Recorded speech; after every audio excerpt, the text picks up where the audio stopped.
महाराष्ट्राचं आराध्य दैवत छत्रपती शिवरायांना मी वंदन करतो।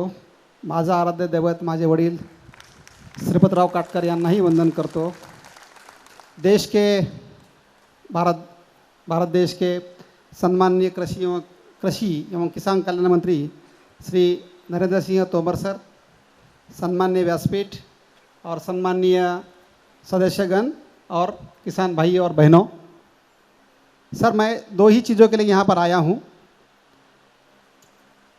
सर 2023-24 का बजट जब संसद के सामने पेश होगा,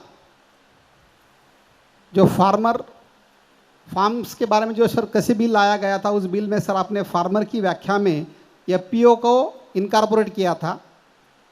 अगर ये बजट बिल में अगर आप फार्मर की परिभाषा में डेफिनेशन में एफपीओ को इनकॉर्पोरेट करते हैं तो उससे 3 फ़ायदा होगा सर।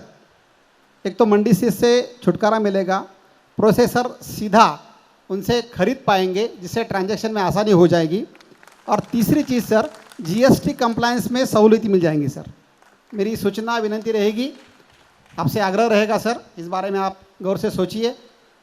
दूसरी चीज़ सर कि मैं एक MyFPC का कॉन्स्टिट्यूशन देख रहा था, तो 773 उनके मेंबर है, उनमें से 580 मेंबर ऐसे क्षेत्र से है जहां क्रॉप ऑफ मासेस, पल्सेस और ऑयल सीड्स ग्रो होती है, वहाँ उसकी बुआई होती है, वो है मराठवाड़ा और विदर्भा।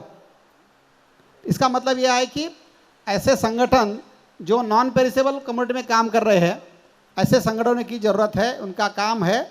तो ये काम बहुत बढ़िया अच्छी तरह से चल रहा है और बहुत नेकी से और ईमानदारी से श्री योगेश जी थोरात इस काम को आगे बढ़ा रहे हैं। इसका प्रूफ इस रिपोर्ट से मिलता है कि 22 करोड़ रुपए उनके रिजर्व और सरप्लस में है। मेरे ख्याल से ये सबसे बड़ी उपलब्धि एफपीसी में होगी।